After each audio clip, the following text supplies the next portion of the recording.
Hello student, welcome to हमारी academy official and my name is अफराद। कैसे आप सब, कैसे चलिए आपकी प्रिपरेशन। देखिए, आज की क्लास में हम बीपीएससी का जो कैलेंडर जारी किया गया है, जैसा आप देख रहे होंगे सोशल मीडिया पे काफ़ी ट्रेंड कर रहा है। और बीपीएससी का जो कैलेंडर जारी किया गया है उसमें एक ऐसी वैकेंसी है जिसके लिए बहुत सारे स्टूडेंट इंटरेस्टेड हैं और इसकी वैकेंसी का इंतजार कर रहे हैं ऑफिशियल नोटिस का। कैलेंडर में तो बता दिया गया है पूरी तरीके से कि आपका assistant revenue and accounts officer 285 पद के लिए आपकी ये वैकेंसी आएगी। ऑफिशियल नोटिफिकेशन आएगा। बाकी विभाग द्वारा, आयोग द्वारा पूरी तरीके से बता दिया गया है कि इस पद पे भर्ती ली जाएगी और ऑफिशियल नोटिस जल्दी ही आएगा आपका। अभी कैलेंडर के माध्यम से बताया गया है 285 पदों पे आपका सहायक राजस्व एवं लेखा अधिकारी मतलब assistant revenue and accounts officer के पदों पे अधिकारी लेवल का ये जॉब है और आधिकारिक भर्ती ये आपकी होगी पूरी तरीके से। ठीक है, तो इसको लेकर जो सिलेबस है, जैसे आप सभी लोग जितने भी स्टूडेंट इस क्लास को देख रहे हैं, आप सभी लगभग मेरे हिसाब से बहुत सारे एजुकेटर के माध्यम से जानकारी आपको मिल गई होगी। लेकिन इस क्लास में हम सिर्फ बात क्या करेंगे, हम बात करेंगे इसके सिलेबस को लेकर। जैसे इसका सिलेबस जो है वो मैं पुराने सिलेबस के आधार पे बता रहा हूँ। इससे पहले जब वैकेंसी आई थी इसकी 2021 में समथिंग इसकी वैकेंसी आई थी, और तब क्या सिलेबस था, अब एक्सपेक्टेड सिलेबस आपका क्या हो सकता है, उस पर हम पूरी तरीके से बात करेंगे। ओवरऑल अगर हम कहें तो इस एग्ज़ाम को लेकर क्या सिलेबस रह सकता है, सिलेक्शन प्रोसेस क्या रह सकता है, वो हम डिटेल में बात करेंगे। कॉमर्स का क्या सिलेबस रहेगा, इकोनॉमिक्स अर्थशास्त्र का सिलेबस क्या रहेगा, एंड देन स्टैटिस्टिक्स का सिलेबस आपका मतलब सांख्यिकी का सिलेबस क्या रह सकता है। जो स्टूडेंट मतलब बीए, बीएससी, बीए, बीकॉम वाले जो भी अप्लाई कर रहे हैं और वो जो भी ऑप्शनल सब्जेक्ट को चूज़ कर रहे हैं, उनका पूरी तरीके से ऑफिशियल एक्सपेक्टेड सिलेबस क्या रह सकता है उसके विषय में आज हम बात करेंगे। तो चलिए आज की क्लास हम यहाँ पे स्टार्ट करते हैं। तो सबसे पहले ये बिहार लोक सेवा आयोग बीपीएससी द्वारा ये भर्ती मतलब कैलेंडर जारी किया गया और उसके माध्यम से बताया गया है कि सहायक राजस्व एवं लेखा अधिकारी assistant revenue and accounts officer के 285 पदों पर, ठीक है, भर्ती की जानी है, भर्ती प्रक्रिया पूरी की जानी है। ठीक है, और इसकी आधिकारिक सूचना अभी पूरी तरीके से नोटिफिकेशन नहीं आया है ऑफिशियल वेबसाइट पे, जो पीडीएफ के तौर पर आता है, और वो आधिकारिक सूचना रहता है, अभी बस कैलेंडर में बताया गया है। ठीक है, और जितना आप देख रहे होंगे सभी एजुकेटर जो बता रहे हैं वो सब पुराना वाला पैटर्न पे बता रहे हैं कि इसका शैक्षिक योग्यता ये है, ये सिलेबस रह सकता है, ये सारी चीज़ें उन लोगों ने बताया है। अभी इसका ओरिजिनल पीडीएफ नहीं आया है नोटिफिकेशन, जो गवर्नमेंट जारी करती है, मतलब आयोग जारी करती है। ठीक है, तो यह भर्ती विभिन्न श्रेणियों सीधी भर्ती के माध्यम से पूरी की जाएगी और इंटरेस्टेड कैंडिडेट बीपीएससी की आधिकारिक वेबसाइट पर जाकर इसको अप्लाई कर सकते हैं। इसका जो एग्ज़ाम होगा वो 27 जुलाई 2025 को इसका एग्ज़ाम होना है। ठीक है, ये भी कैलेंडर में बता दिया गया है, एक ही एग्ज़ाम है 27 जुलाई 2025। ठीक है, अब क्या क्या सिलेबस रहेगा उसको हम यहाँ पे देखते हैं। तो सबसे पहले कितनी पदों पे ये भर्ती है, 285 पदों पे इसकी भर्ती पूरी की जानी है। पद का नाम क्या है, assistant revenue and accounts officer, ये पद का नाम है। ये सारी चीज़ें आपको जानकारी मिल गई होगी, लेकिन ओवरऑल थोड़ा बहुत हम भी यहाँ डिस्कस कर लेते हैं। एजुकेशनल क्वालिफिकेशन की अगर हम बात कर लें तो किसी भी मान्यता प्राप्त विश्वविद्यालय से अगर आपने B Com, BA economics and BSc statistics, ठीक है, तीनों में से मतलब तीनों कैंडिडेट, तीनों तरह के कैंडिडेट इसको अप्लाई कर सकते हैं। मतलब जिस कैंडिडेट ने बीकॉम कर रखा है वो भी अप्लाई कर सकता है, जिस कैंडिडेट ने बीए किया हुआ है इकोनॉमिक्स से, अर्थशास्त्र से, वो भी अप्लाई कर सकता है, और जो कैंडिडेट बीएससी किया है स्टैटिस्टिक्स से मतलब सांख्यिकी से, वो भी अप्लाई कर सकता है। क्लियर। ये जो मैं बता रहा हूँ ये मैं पुराना सिलेबस मतलब पुराना जब भर्ती आया था उसके आधार पर मैं भी बता रहा हूँ। तो यहाँ पे जो एज क्राइटेरिया है जनरल पुरुष और जनरल महिला के लिए, तो जनरल पुरुष के लिए 21 से 37 साल तक का है, और महिला के लिए 21 से 40 है, और यहाँ पे ओबीसी, बीसी इन सब के लिए 21 से 40 है, चाहे पुरुष हो या महिला, और एससी एसटी चाहे पुरुष हो या महिला उनका 21 से 42 है। तो एज में मेरे हिसाब से किसी को दिक्कत नहीं होना चाहिए, और लगभग 35 साल 40 साल तक के लोग भी फॉर्म डालते हैं, लेकिन संख्या उनकी कम रहती है, लेकिन तब भी बहुत ज़्यादा है, मतलब सभी लोग अप्लाई कर सकते हैं। लेकिन 21 साल है मिनिमम। ठीक है, 18 साल, 19 साल, 20 साल ये कैंडिडेट नहीं अप्लाई कर सकते। ठीक है, जो एज वजह अपना कम करा के लिखाते हैं और ग्रेजुएशन हो जाता है तब तक भी वो नहीं पूरा रहता है उनका, मतलब 21 साल एज कम करा के लिखाने का मतलब, तो वो लोग तो पीछे हो ही जाएंगे। ठीक है, वो नहीं अप्लाई कर पाएंगे इस फॉर्म को। 21 साल मिनिमम रहना चाहिए। चयन प्रक्रिया क्या है, चयन प्रक्रिया आपका है लिखित परीक्षा होगी, 2 चरणों में लिखित परीक्षा होगी। मतलब पहला पेपर जो आपका होगा वो सामान्य अध्ययन का होगा, ठीक है, जनरल स्टडीज़ का आपका होगा, 2 घंटे का पेपर होगा और 100 अंक का आपका पेपर होगा। ये पहला पेपर है, ये सभी के लिए कंपलसरी रहेगा, चाहे वो बीकॉम वाला स्टूडेंट डाल रहा हो, बीए वाला डाल रहा हो या बीएससी वाला। और सेकंड जो वैकल्पिक है, सेकंड सब्जेक्ट जो इसमें रहेगा, मतलब सेकंड द्वितीय पत्र जो आपका रहेगा, ठीक है, उसमें आपका ऑप्शनल सब्जेक्ट आपका रहेगा। मतलब जो कॉमर्स लिए रहेंगे वो कॉमर्स वाला भाई चूज़ करेंगे, जो इकोनॉमिक वाले इकोनॉमिक और स्टैटिस्टिक्स वाले स्टैटिक्स। तो इसमें भी 2 घंटा आपको मिलेगा और 100 अंक का पेपर होगा, तो टोटल 200 मार्क्स के लिए आपका पेपर होगा। उसी पे मेरिट वगैरह जो भी इनको बनाना होगा बनाएंगे। देखिए अभी मैं ये पूरा जो बता रहा हूँ ये एक्सपेक्टेड संभावित यही रह सकता है सारी चीज़ें। बाकी ऑफिशियल नोटिफिकेशन जब भी आएगा शायद आयोग चेंज कर दे, क्योंकि 2021 और कहाँ 2025 आपका, तो कुछ ना कुछ चेंजिंग कर दे बीपीएससी। ठीक है, कोई ना कोई चीज़ अपडेट कर दे, बदल दे, लेकिन अनुमान के आधार पे हम यही मानकर चल रहे हैं कि यही सब सारी चीज़ें रहने वाली हैं। अब यहाँ पे अगर हम बात कर लें वैकल्पिक विषयों का चयन, तो वैकल्पिक विषयों में आपका कॉमर्स है, इकोनॉमिक्स है और स्टैटिस्टिक्स है। मतलब वाणिज्य शास्त्र है आपका, लेखा विधि भी हम कहेंगे, या अर्थशास्त्र या सांख्यिकी आपका। तो ये 3 आपके वैकल्पिक विषय हैं, किसी एक को आपको चूज़ करना रहेगा और वो आपको उस पे पेपर देना रहेगा। और सभी एमसीक्यू बेस्ड पेपर हैं आपके। और जहाँ तक पुराना जो आपका सिलेबस था उसमें माइनस मार्किंग नहीं था, तो मेरे हिसाब से शायद इसमें भी माइनस मार्किंग ना हो। और कहीं आयोग माइनस मार्किंग लेकर आ गया तब तो देखिए, माइनस मार्किंग का भी बहुत डिफरेंस होता है। माइनस मार्किंग नहीं रहता है तो कट ऑफ हाई जाता है, माइनस मार्किंग रहता है तो कट ऑफ कम जाते हैं। तो बहुत सारी चीज़ें डिपेंड करती हैं। यहाँ पे अगर हम बात कर लें, या सहायक राजस्व एवं लेखा पदाधिकारियों के लिए जो पाठ्यक्रम है ये आपका है। इसमें 2 प्रश्न पत्र आपके होंगे। पहला प्रश्न पत्र अनिवार्य होगा सभी के लिए, और दूसरा कंपलसरी होगा, सॉरी ऑप्शनल होगा। और ये सभी एमसीक्यू बेस्ड पेपर होंगे, ऑब्जेक्टिव टाइप पे। ये आपके हो गए क्लियर। आइए थोड़ा और भी डिटेल में बात कर लेते हैं। पहला ऑब्जेक्टिव 2 घंटे का 100 मार्क्स का, ठीक है। दूसरा आपका क्या होगा, ऑप्शनल होगा, मतलब सॉरी ऑब्जेक्टिव टाइप का ये भी होगा, 2 घंटे का 100 मार्क्स का। टोटल 200 मार्क्स के आपके पेपर होंगे। अब आइए आज की क्लास की जो मेन मुद्दा है उस पर हम बात कर लेते हैं। ये तो रहा बेसिक बेसिक, ये सभी एजुकेटर ने बताया है। अब यहाँ पे हम बात कर लेते हैं, बहुत सारे स्टूडेंट हमसे पूछ रहे थे कि सर कॉमर्स का सिलेबस क्या रह सकता है। सर अगर मैंने बीए इकोनॉमिक्स किया हुआ है तो इकोनॉमिक्स का सिलेबस क्या रह सकता है। सर मैंने बीएससी स्टैटिस्टिक्स से किया हुआ है, स्टैटिस्टिक्स मतलब सांख्यिकी का सिलेबस क्या रह सकता है।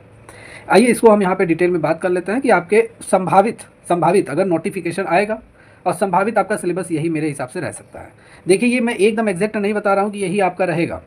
जितने भी ओवरऑल इंडिया में जितने भी एग्ज़ाम होते हैं, या मैं बिहार की बात कर लूँ, बिहार लेखपाल, बिहार बिजली विभाग, और भी बहुत सारे एग्ज़ाम जो होते हैं कॉमर्स को लेकर, उनमें अगर मैं कॉमर्स की बात कर लूँ तो मोस्टली आपके इन्हीं सब्जेक्ट से क्वेश्चन पूछे जाते हैं।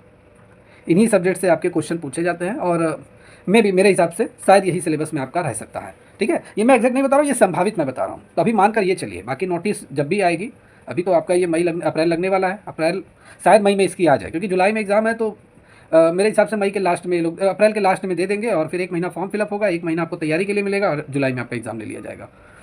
तो देखिए जब भी आता है तो मेरे हिसाब से संभावित सिलेबस आपका एक्सपेक्टेड अकाउंट्स का यही रह सकता है। सबसे पहले आपका अकाउंट्स आपका पूरा रहेगा अकाउंट्स में, ठीक है। अकाउंट्स मतलब फाइनेंशियल अकाउंटिंग की अगर हम बात कर लें तो general, ledger, trial balance, balance sheet, rectification error, ठीक है। फिर आपका bank reconciliation statement, royalty, instalment, hire purchase, branch, department, insolvent, partnership. तो मेरे हिसाब से ये सभी शायद हो सकते हैं, क्योंकि फाइनेंशियल अकाउंटिंग की हम बात कर ले तो बहुत ज़्यादा चैप्टर है। अब कौन सा चैप्टर आयोग देगा, ठीक है, ये नोटिस आने के बाद पता चलेगा। लेकिन अकाउंट से तो जरूर क्वेश्चन पूछे जाते हैं। अकाउंट सभी मतलब आपका जो फाइनेंशियल अकाउंटिंग है वो तो लगभग सभी एग्जाम में रहता है। तो अकाउंट्स आप इसमें शामिल कर लीजिए, इसको तो आपको पढ़ना ही पढ़ना है। प्लस आपका हो गया फाइनेंशियल मैनेजमेंट, आपका हो गया फाइनेंशियल मैनेजमेंट में भी आपके बहुत सारे चैप्टर हैं।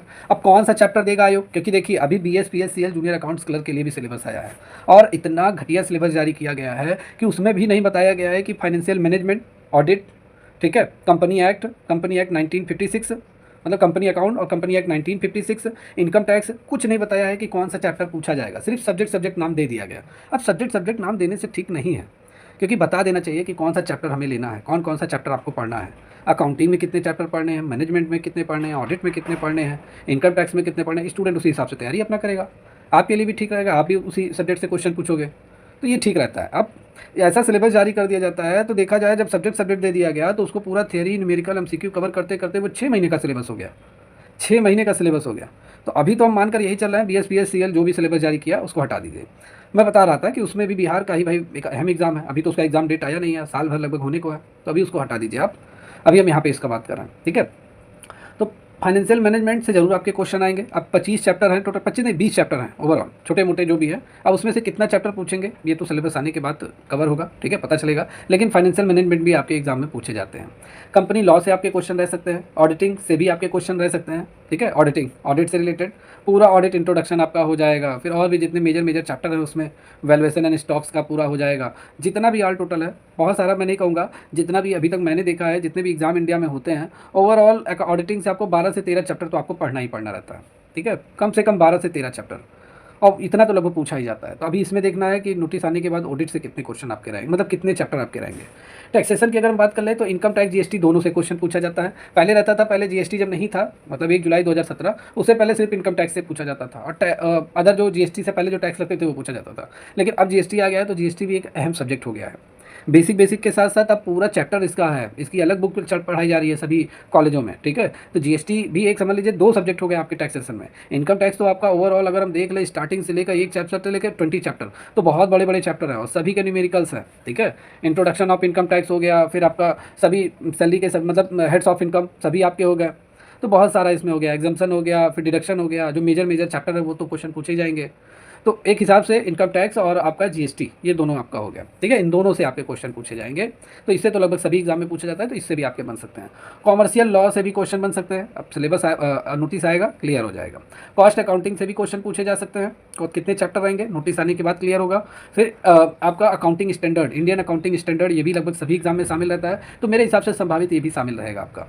फाइनेंशियल मैनेजमेंट ये दोबारा टाइप हो गया, ठीक है, तो ये अभी हम हटा देते हैं। तो मेरे हिसाब से एक्सपेक्टेड आपके ये पूरे सब्जेक्ट हो सकते हैं। सब्जेक्ट मैंने यहाँ मेंशन कर दिया है, तो ये आपके हो सकते हैं कॉमर्स को लेकर, ठीक है। अभी मैंने सब्जेक्ट बताया, एक्सपेक्टेड मैंने बताया है, ठीक है। एक्सपेक्टेड अनुमान के आधार पर संभावित आपके यही रह सकते हैं, ठीक है। जैसे बहुत सारे स्टूडेंट पूछ भी रहे थे कि सर क्या क्या पूछा जा सकता है तैयारी के लिए। अगर हम यहाँ पे टिप्स की बात कर ले तो तैयारी देखिए, सबसे पहले आप अपना फर्स्ट पेपर का करंट अफेयर वगैरह पढ़ते रहिए। एनसीईआरटी फर्स्ट पेपर के लिए आप अपना ये सारी चीज़ें पढ़ते रहिए, मॉक वगैरह लगाते रहिए। बिहार करंट भी मेरे हिसाब से वो सब पढ़ते रहिए।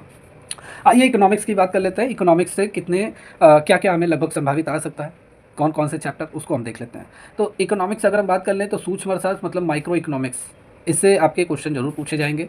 माइक्रो इकोनॉमिक्स आपका हो गया। अब इसमें जो मैं बता रहा हूँ ये तो कंपलसरी रहेगा, क्यों? क्योंकि इकोनॉमिक्स का जो पोर्शन है ये लगभग अदर जितने भी एग्जाम हुए हैं, ठीक है, ऑल ओवर इंडिया में, मैंने डिटेल एनालिसिस किया हुआ है और मुझे जो क्वेश्चन मिले हुए हैं वो इन्हीं टॉपिक से मुझे मिला हुआ है। तो मेरे हिसाब से इस एग्ज़ाम में भी आपको ये चैप्टर आपके लिए इंपॉर्टेंट हो सकते हैं और आपको पढ़ना चाहिए सिलेक्शन लेने के लिए, जितने भी स्टूडेंट जो बीए इकोनॉमिक्स से इस फॉर्म को अप्लाई करने जा रहे हैं। तो यहाँ पे बेसिक कॉन्सेप्ट में आपका आ जाएगा, जैसे theory of demand and supply, customer behaviour and marginal utility and theory of production and cost. तो ये सभी टॉपिक इंपॉर्टेंट टॉपिक है, क्वेश्चन पूछा जा सकता है। बाजार संरचना मतलब मार्केट फंक्शन से मतलब ऑपरेशन से लेकर आपका ये पूरा पूछा जा सकता है। परफेक्ट कंपटीशन, मोनोपोली, ठीक है, ओलिगोलोपॉली। फिर आपका आ जाएगा मोनोपोलिस्टिक्स कंपटीशन मतलब एकाधिकार प्रतियोगिता, अल्पाधिकार, पूर्ण स्पर्धा। तो ये सभी आपके इंपॉर्टेंट टॉपिक है, जरूर इनसे क्वेश्चन आएगा। मूल्य निर्धारण, मांग आपूर्ति संतुलन, ये भी आपका इंपॉर्टेंट टॉपिक है। इसमें मूल्य का निर्धारण कैसे किया जाता है। इलास्टिसिटी ऑफ डिमांड आपका हो गया, इलास्टिसिटी ऑफ सप्लाई ये भी आपका हो गया, इंपॉर्टेंट टॉपिक है। उत्पादक का व्यवहार आपका हो गया, जैसे उत्पादन का कार्य, लागत वक्र और लाभ अधिकतमकरण, ठीक है, प्रॉफिट मैक्सिमाइजेशन, ये भी आपके हॉट टॉपिक है, क्वेश्चन आ सकता है। ये सभी माइक्रो इकोनॉमिक्स से था। अब हम यहाँ पे मैक्रो इकोनॉमिक्स की बात कर लें, इससे भी क्वेश्चन आपके पूछे जाएंगे। माइक्रो एंड मैक्रो दोनों आता है। तो मैक्रो, ठीक है, मैक्रो में आपका जैसे राष्ट्रीय आय का मापन, ठीक है, नेशनल इनकम को कैसे मेजर किया जाता है, जीडीपी, जीएनपी, एनएनपी, राष्ट्रीय आय के अन्य संकेतक, आपका सर्कुलर फ्लो ऑफ इनकम, ये भी आपका एक टॉपिक हो गया। इन सबके साथ साथ मुद्रास्फीति और बेरोजगारी से भी आपके क्वेश्चन पूछे जा सकते हैं। Inflation and unemployment of India, ठीक है, ये आपका हो गया। Causes and effect of inflation, types of employment and solution, तो ये सभी आपके इसके अंतर्गत आएंगे और इससे क्वेश्चन आएगा। फिर आपका आर्थिक विकास और विकास, इकोनॉमिक ग्रोथ एंड डेवलपमेंट, ये आपका हो गया। इसमें आपको क्या पढ़ना है, आपको पढ़ना है indicator of development and theories of economic growth, तो इससे क्वेश्चन आपके आएंगे। फिजिकल पॉलिसी भी आपके एग्जाम के लिए इंपॉर्टेंट है। फिजिकल पॉलिसी में जैसे गवर्नमेंट का कितना पैसा खर्च हो रहा है, सरकारी व्यय और टैक्स सिस्टम आपका, इससे क्वेश्चन बनेगा। इन सबके साथ साथ बजट घाटा, ठीक है, और फिर आपका सार्वजनिक ऋण, ये भी आपका इंपॉर्टेंट चैप्टर है, इससे भी आपका क्वेश्चन पूछा जा सकता है। फिर आइए यहाँ पे बात कर लेते हैं मॉनेटरी पॉलिसी। मॉनेटरी पॉलिसी में जैसे केंद्रीय बैंकों की भूमिका, मुद्रा आपूर्ति और ब्याज दरों का निर्धारण, ये आपके चैप्टर है, इससे भी इंपॉर्टेंट है, क्वेश्चन आ सकता है। फिर इंडियन इकोनॉमी से आपके क्वेश्चन आएंगे। इंडियन इकोनॉमी में आपको भारत की अर्थव्यवस्था के विकास, नीति और समस्याओं का जो एनालिसिस किया जाता है, उस पर जो क्वेश्चन आपके बनते हैं वो आपसे पूछे जाएंगे। जैसे भारत का आर्थिक विकास, इसमें आपका योजना आयोग और आर्थिक योजनाएं, ये आपका हो गया, ठीक है। आर्थिक सुधार जो 1991 में जो आर्थिक सुधार हुआ था, इकोनॉमिक रिफॉर्मेशन आपका जो हुआ था, ठीक है, वो उससे आपके क्वेश्चन बन सकते हैं। फिर आपका एग्रीकल्चर एंड इंडस्ट्री, इनसे भी आपके क्वेश्चन बनेंगे। एग्रीकल्चर की समस्याएं, नीति, औद्योगिक नीति और मतलब इंडस्ट्रियल पॉलिसी एंड डेवलपमेंट, इससे क्वेश्चन आपके बन सकते हैं। सेवा क्षेत्र एवं वैश्वीकरण, ठीक है, सेवा का क्षेत्र का विकास, वैश्वीकरण और इसका प्रभाव, इससे भी क्वेश्चन आपके बन सकते हैं। फिर आय और धन का वितरण, इसमें गरीबी और असमानता, सामाजिक कल्याण योजनाएं, ये भी आपके इंपॉर्टेंट है। फिर आपका आ गया अंतर्राष्ट्रीय अर्थशास्त्र, जो चौथा मेजर पोर्शन है वो आपका इंटरनेशनल इकोनॉमिक्स, इससे आपके क्वेश्चन बन सकते हैं। इसमें आपको वैश्विक व्यापार, वित्त, आर्थिक संबंधों का अध्ययन करता है आपका इंटरनेशनल इकोनॉमिक्स, इस पर आपको कंप्लीट स्टडी करनी पड़ेगी, इससे भी क्वेश्चन एग्जाम में पूछे जाते हैं, ठीक है। सारा ये एक्सपेक्टेड है क्योंकि पुराना जितना भी पेपर मैंने देखा है इकोनॉमिक्स से, इससे क्वेश्चन आपके बने हैं इन सभी टॉपिक से, तो जरूर आएंगे इन सभी टॉपिक से क्वेश्चन। तुलनात्मक लाभ में वृद्धि मतलब अंतर्राष्ट्रीय व्यापार के सिद्धांत, इसमें आपका तुलनात्मक लाभ का सिद्धांत, व्यापार के लाभ एवं बाधा है, ये क्वेश्चन आपका बनेगा। फिर आइए यहाँ बात कर लेते हैं इंटरनेशनल ऑर्गेनाइजेशन, इसमें आपका जैसे WTO, IMF, world bank, UNCTAD, तो इन सबसे क्वेश्चन आपके बनेंगे। विदेश मतलब वैश्विक व्यापार नीतियाँ क्या होती हैं, इससे क्वेश्चन आपके बनेंगे। विनिमय दर, भुगतान संतुलन, इसमें आपका मुद्रा का मूल्य निर्धारण, भुगतान संतुलन के घटक, ये आपको पढ़ना पड़ेगा। फिर वैश्वीकरण और व्यापार नीति, इसमें आपको मुक्त व्यापार समझौते, अंतर्राष्ट्रीय पूंजी प्रवाह, ये आपका इंपॉर्टेंट चैप्टर है, पढ़ना पड़ेगा आपको। फिर आइए पाँचवां यहाँ मेजर बात कर ले चैप्टर, ये हम टॉपिक कह दें तो ये आपका हो गया सार्वजनिक वित्त मतलब पब्लिक फाइनेंस। इसमें सरकार के राजस्व, व्यय और आर्थिक नीतियों से संबंधित जो आपके विषय होते हैं, जैसे राजकोषीय नीति, बजटिंग, कर प्रणाली, ये तो मैंने बात कर लिया है, ठीक है। बजट का एनालिसिस ये आपका रहेगा। कराधान के सिद्धांत मतलब डायरेक्ट इनडायरेक्ट टैक्स आपका हो गया, कर भार और उसका प्रभाव हो गया, ये आपका यहाँ पे पूछा जा सकता है, ठीक है। Tax system India, tax system in India, ये आपसे पूछा जा सकता है पूरा टैक्स सिस्टम इन इंडिया। अब पूरा इनकम टैक्स वो बीकॉम वाला तो नहीं पूछेगा, लेकिन यह है कि ये भी है आपके सिलेबस में। सार्वजनिक घाटा और सार्वजनिक ऋण और घाटा, तो ये सार्वजनिक ऋण के प्रकार, पब्लिक डेप्ट आपके, फिर आपके यहाँ पे राजकोषीय घाटे का प्रबंधन, तो ये आपका इंपॉर्टेंट है, पूछा जा सकता है। फिर यहाँ बात कर ले विकास अर्थशास्त्र, नया जो चैप्टर है वो आपका डेवलपमेंट इकोनॉमिक्स, ये भी आपके क्वेश्चन पूछा जाएगा। ये टॉपिक है आपके आर्थिक विकास, सामाजिक कल्याण पहलुओं का अध्ययन। इसमें आपका मानव विकास सूचकांक मतलब एसडीआई आपको पढ़ना है, ह्यूमन डेवलपमेंट इंडेक्स, गरीबी और असमानता के मापन, इससे क्वेश्चन पूछा जाएगा। विकास के सिद्धांत मतलब आर्थिक विकास के विभिन्न मॉडल, सतत विकास के लक्ष्य, ये भी आपका इंपॉर्टेंट है। फिर आपका नीति आयोग जो चल नहीं रहा है इस समय, नीति आयोग, योजना आयोग की जगह पे वो आपका हो गया नीति और योजना। और इसमें नीति योजना अगर हम ये भी समझ लें तो सरकार की जो नीतियाँ होती है, प्लानिंग जो होते हैं, उनसे भी क्वेश्चन बनेगा। जैसे विकास के लिए जो सरकार की नीतियाँ होती हैं, गरीबी उन्मूलन कार्यक्रम, ये पूछा जा सकता है। तो ये आपके मेजर थे इकोनॉमिक्स को लेकर। यहाँ पे थोड़ा सा और बात कर लें तो आर्थिक सोच के सिद्धांत मतलब इकोनॉमिक थॉट्स एंड थियरीज जो आपके बनते हैं, जैसे क्लासिकल इकोनॉमिक्स, केन्सियन अर्थशास्त्र, neo classical economics, behavioural economics, इनसे भी क्वेश्चन आपके बन सकते हैं। ओके या तो क्लियर है या। यहाँ पे हम बात कर लें इसकी तैयारी के लिए एनसीईआरटी की किताबें आप पढ़िए। अभी जब तक सिलेबस नहीं आ रहा है आपके पास जो भी एनसीईआरटी की बुक्स है उसको तब तक पढ़ते रहिए, ठीक है। और अदर जो करंट अफेयर वगैरह है या पिछले ईयर के जो प्रश्न पत्र हैं उनको सॉल्व कीजिए, यही सारी चीज़ें हैं, इनको आप कंप्लीट करते रहिए। तो ये बीए इकोनॉमिक्स वालों के लिए हो गया। देखिए ये जो मैं बता रहा हूँ ना, ये पूरा जितना भी अभी तक ओवरऑल इंडिया में जितने इकोनॉमिक्स को लेकर एग्जाम हुआ है, जो टॉपिक हॉट टॉपिक जो है जो पूछे गए हैं, तो वो मैंने आपको यहाँ मेंशन कर दिया है कि ये तो आपको पढ़ना ही पढ़ना है। अब आइए यहाँ पे स्टैटिस्टिक्स की बात कर लें। सांख्यिकी से जो लोग फॉर्म भरेंगे उनको क्या क्या पढ़ना रहेगा। तो सबसे पहले सांख्यिकी डेटा, सांख्यिकी का विस्तृत संभावित एक्सपेक्टेड सिलेबस, एक्सपेक्टेड है ये, ठीक है। एक्सपेक्टेड क्या क्या पूछा जा सकता है, तो सांख्यिकी डेटा संग्रह, विश्लेषण, व्यवस्था, प्रस्तुति का वैज्ञानिक अध्ययन है। और इसमें आपका सबसे पहले इंट्रोडक्शन आपसे सांख्यिकी का पूछा जाएगा, स्टैटिस्टिक्स का, ठीक है। स्टैटिस्टिक्स होता क्या है, महत्व क्या है, टाइप्स ऑफ स्टैटिस्टिक्स, ठीक है। डेटा क्या है, डेटा के प्रकार क्या है, ये सब पूछा जाएगा। फिर data collection and data representation से आपके क्वेश्चन आपके बनेंगे, ये आपका जरूर पढ़ना पड़ेगा आपको।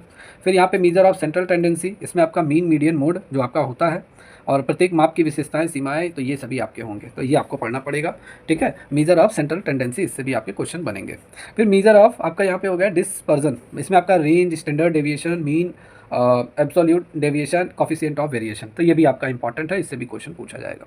अब मेरे हिसाब से सबसे आसान तो स्टैटिस्टिक्स वालों का है, क्योंकि ओवरऑल ये तो बीकॉम में भी लगभग पढ़ाया गया है, बीकॉम फर्स्ट ईयर में भी ये पढ़ाया गया है, तो बहुत अच्छा रहता है। न्यूमेरिकल क्वेश्चन मैथ के ज़्यादा रहते हैं, बाकी थियरी भी रहती है। प्रोबेबिलिटी एंड प्रोबेबिलिटी डिस्ट्रीब्यूशन, इससे भी आपके क्वेश्चन बनेंगे, ये देख लीजिए। आपके ये जितने भी जो टॉपिक लिखे गए हैं ये सभी इंपॉर्टेंट हैं। फिर स्टैटिस्टिक्स इंटरफेरेंस, आपका सांख्यिकीय अनुमान से क्वेश्चन बनेगा, क्लियर। परिकल्पना परीक्षण, महत्व स्तर, पी वैल्यू, फिर आपका विश्वास अंतराल, फिर ये आपका पूरा हो गया। फिर यहाँ पे कोरिलेशन एंड रिग्रेशन एनालिसिस, इससे भी आपके क्वेश्चन बनेंगे। ये जो टॉपिक है इनसे क्वेश्चन पूछे गए हैं, ये आपको पढ़ना पड़ेगा। एक आपका अंदाजा लग जाएगा कि हाँ भाई इतना पढ़ना है, क्योंकि ये देखिए बहुत इंपॉर्टेंट एग्जाम है। एक एग्जाम है देन फाइनल सिलेक्शन, अधिकारी लेवल की जॉब है, स्टार्टिंग 65,000 इसकी सैलरी रहेगी, जैसा आप लोगों ने अदर एजुकेटर के माध्यम से सुना भी होगा। तो इसलिए मेहनत तो करना पड़ेगा। ये सिलेबस से क्वेश्चन आपके बनेंगे। स्टैटिस्टिक्स, क्वालिटी एंड कंट्रोल, ये 8वां चैप्टर है। इसमें आपका control chart, process, capability analysis, गुणवत्ता सुधार तकनीकें, तो ये आपके हैं पूरे। फिर 9वां आपका हो गया टाइम सीरीज एनालिसिस, इसमें आपके ये पूरे टॉपिक हैं, ये आपको पढ़ना पड़ेगा। समय श्रृंखला के घटक, प्रवृत्ति का विश्लेषण। फिर पॉइंट नंबर 10 है सैम्पलिंग एंड सैम्पलिंग टेक्निक्स, नमूनाकरण और नमूना तकनीकें, इससे भी आपके क्वेश्चन बनेंगे और ये सभी आपको पढ़ने पड़ेंगे। फिर आपका स्टैटिस्टिक्स, टेस्ट एंड एनालिसिस, इसमें आपका T test, Z test, ANOVA, chi, ठीक है, स्क्वायर टेस्ट, ये आपके हो गए। फिर आपका मल्टीवेरिएट स्टैटिस्टिक्स से आपके ये सभी क्वेश्चन बनेंगे। तो इतना टॉपिक लगभग आपको स्टैटिस्टिक्स से एक्सपेक्टेड, मैं एक्सपेक्टेड कह रहा हूँ, मैं एग्जैक्ट नहीं कह रहा हूँ कि यही आएगा मेरे हिसाब से, क्योंकि ऑल ओवर जितना भी एग्जाम हुआ है इंडिया में ये टॉपिक आपसे पूछे गए क्वेश्चन, तो पूछा जा सकता है, ठीक है। तो ये पूरा रहा। बाकी इसकी तैयारी के लिए वही है आपसे पूरा एनसीईआरटी की बुक्स वगैरह, अगर आपका नोट्स आता है तो वो पूरा पढ़ते रहिए, कहीं से भी नोट्स मिले, जब तक सिलेबस नहीं आ रहा है ऑफिशियल नोटिस पढ़ते रहिए, ठीक है। पिछले ईयर के मॉक टेस्ट लगाते रहिए, उस पर ज़्यादा ध्यान दीजिए, यही सारी चीज़ें हैं। तो ये रहा पूरी तरीके से आपका सिलेबस बीकॉम का, इकोनॉमिक्स का, स्टैटिस्टिक्स का, ठीक है। ये सभी आपको पढ़ना पड़ेगा। आवेदन प्रक्रिया आपकी जल्दी स्टार्ट होगी और बीपीएससी की आधिकारिक वेबसाइट पे आपकी उपलब्ध होगी। लगातार अपडेट बनाए रखिए बीपीएससी की वेबसाइट पे, चेक करते रहिए डेली बेसिस पे। और वैसे भी आप चेक करें या ना करें, हम तो है ही, जैसे कोई अपडेट आएगा मेरे थ्रू आपको जानकारी मिलती रहेगी, ठीक है। बाकी जितने भी स्टूडेंट जो इस क्लास को देख रहे हैं, ठीक है, आप हमसे ज्वाइन हो जाइए। मतलब अभी कोई बैच वगैरह इसका नहीं आ रहा है, जब तक इसका ऑफिशियल सिलेबस ना आ जाए तब तक आप, मेरे हिसाब से जितने भी स्टूडेंट जो इस क्लास को देख रहे हैं, कहीं भी किसी का बैच अभी मत लीजिए, सिर्फ सेल्फ स्टडी अभी आप करिए। और मेरे हिसाब से इसका जो नोटिस है वो ज़्यादा से ज़्यादा मेरे हिसाब से अप्रैल के लास्ट तक तो दे देना चाहिए। 1 महीना भाई फॉर्म अप्लाई होगा और 1.5 महीना लगभग किसी भी एग्जाम में 1.5 महीना तो मिलता ही है तैयारी के लिए। 1 महीना कम से कम और अधिक से अधिक मेरे हिसाब से 2 महीना 3 महीना तो मिलता है, लेकिन मेरे हिसाब से कैलेंडर जब 27 जुलाई बताया है तो अप्रैल के लास्ट में आ जाना चाहिए और पूरी तरीके से मई तक फॉर्म अप्लाई होगा आपका, फिर जून आपको तैयारी मिलेगा और जुलाई में भी 25 दिन मिल रहा है, कहीं 27 को एग्ज़ाम है, तो अच्छा खासा तैयारी के लिए समय भी मिल रहा है।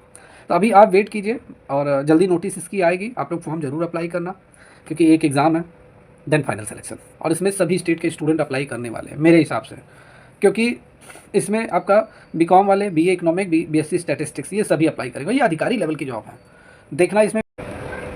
तो आप सभी वेट कीजिए इसके ऑफिशियल नोटिफिकेशन का। बाकी आप सभी इस ऐप को डाउनलोड कर लीजिए, हमारी एकेडमी ऑफिशियल ऐप। इस पर बिजली विभाग की पूरी क्लासेस चल रही है, बीएसपीएससीएल जूनियर अकाउंट्स क्लर्क के लिए। एग्ज़ाम का डेट कोई अता पता नहीं है, लेकिन तब भी तैयारी करते रहिए, कभी ना कभी तो एग्ज़ाम लिया ही लिया जाएगा। तो बैच चल रहा है, टेस्ट सीरीज लॉन्च हो गया है। अगर आप ज्वाइन करके एक अच्छी तैयारी करना चाहते हैं, हैंडसम तैयारी करना चाहते हैं, तो दिए गए जो स्क्रीन पे आप देख रहे होंगे, ठीक है, ये बैच आपको मिल जाएगा। बहुत ही कम फीस में आपको मैं सारी क्लासेस प्रोवाइड कराता हूँ। आप बैच ज्वाइन करके, टेस्ट सीरीज ज्वाइन करके अपनी तैयारी बूस्ट कर सकते हैं। बाकी कैसी लगी क्लास, और ये आप सभी देखिए, आपके ये स्टैटिस्टिक्स वाले हैं, ये इकोनॉमिक्स का सिलेबस है, और प्लस इन सब के साथ साथ जो बीकॉम वाले हमारे स्टूडेंट हैं, तो देखिए यही आपका एक्सपेक्टेड रह सकता है। इसमें आपका जो अदर, मेरे हिसाब से ये तो रहेगा ही रहेगा, अधिकारी लेवल की जॉब है तो इतना तो कम, इससे कम तो जाएगा ही नहीं जाएगा, ठीक है। इनकम टैक्स तो रहता ही है, अकाउंटिंग रहती ही है, मैनेजमेंट भी लगभग सभी में पूछ लिया जा रहा है, फिर आपका ऑडिटिंग तो रहता ही रहता है, कॉस्ट अकाउंटिंग भी आपका रहेगा, और क्या छूट रहा है, और लगभग मेरे हिसाब से इतना तो लगभग पूछा ही जाएगा, लगभग सभी एग्जाम में रहता है। ये तो अधिकारी लेवल का जॉब है। तो ये मैंने अभी आपको बीकॉम वालों को मैंने बताया कि ये सब्जेक्ट आपके रह सकते हैं। चैप्टर मैंने नहीं बताया है, अब चैप्टर बहुत सारे होते हैं सभी सब्जेक्ट में, ये नोटिस आएगा तभी कुछ क्लियर हो पाएगा। ये बताने का मकसद क्या था, बहुत सारे स्टूडेंट इसके सिलेबस को लेकर परेशान थे कि सर इसका सिलेबस क्या होगा, सर आप क्लास चलाएंगे कि नहीं क्लास चलाएंगे, इसका बैच लॉन्च करेंगे कि नहीं लॉन्च करेंगे। तो मैंने आप सभी को बता दिया है कि अभी आप सिलेबस यहाँ आपको मालूम चल गया। अभी आप जो भी एग्ज़ाम की प्रिपरेशन कर रहे हैं, चाहे आपका रेलवे हो, रेलवे भी आपका आने वाला है, तो अभी आप उनके एग्ज़ाम में प्रिपरेशन करते रहिए। बाकी इसका सिर्फ अलग से आपको कॉमर्स पढ़ना है, स्टैटिक वालों को स्टैटिक पढ़ना है, इकोनॉमिक वालों को इकोनॉमिक पढ़ना है। तो आप सभी अपना ये पार्ट टाइम 2-2 घंटा 3-3 घंटा निकाल के सेल्फ स्टडी अभी करते रहिए। बाकी जैसे ही ऑफिशियल सिलेबस आता है, ठीक है, नोटिस आती है, फॉर्म अप्लाई जैसे ही स्टार्ट होगा, नोटिस आ गया, उसी दिन से तैयारी में लग जाइए। कहीं से भी तैयारी कीजिए, लेकिन तैयारी में लग जाइए। और बाकी 1.5-2 महीना तो लगभग आपको तैयारी के लिए मिलेगा, 1 से 1.5 महीना जो भी मिलेगा वो हो गया, और पूरा फॉर्म अप्लाई करने का 1 महीना हो गया। अच्छा खासा 2 महीना 2.5 महीना मिल जा रहा है, तो हो जाएगा आपका, ठीक है।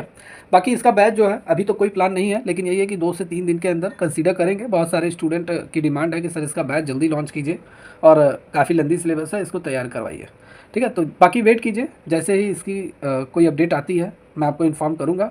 और इसका जो बैच है आपको 2 से 3 दिन के अंदर जानकारी मिल जाएगी कि बैच आपका कब तक आएगा और कब तक बैच लॉन्च होगा, कब से आपकी क्लासेस स्टार्ट होंगी। जल्दी मैं आपको अपडेट दूंगा, ठीक है। कोई क्वेश्चन पूछना है तो आप कमेंट बॉक्स में टाइप कर दीजिए, बाकी इस नंबर पे व्हाट्सअप कर दीजिए, आपको ये पीडीएफ आपको मिल जाएगा, ठीक है। ये जो पूरा पीडीएफ है सिलेबस का, ये आपको मिल जाएगा, ओके। या तो कैसी लगी क्लास कमेंट करके जरूर बताइए। चैनल पे नए हैं, चैनल को लाइक एंड सब्सक्राइब कर लीजिए, बेल आइकन पर प्रेस कर दीजिए। तब तक के लिए टेक केयर, गुड बाय।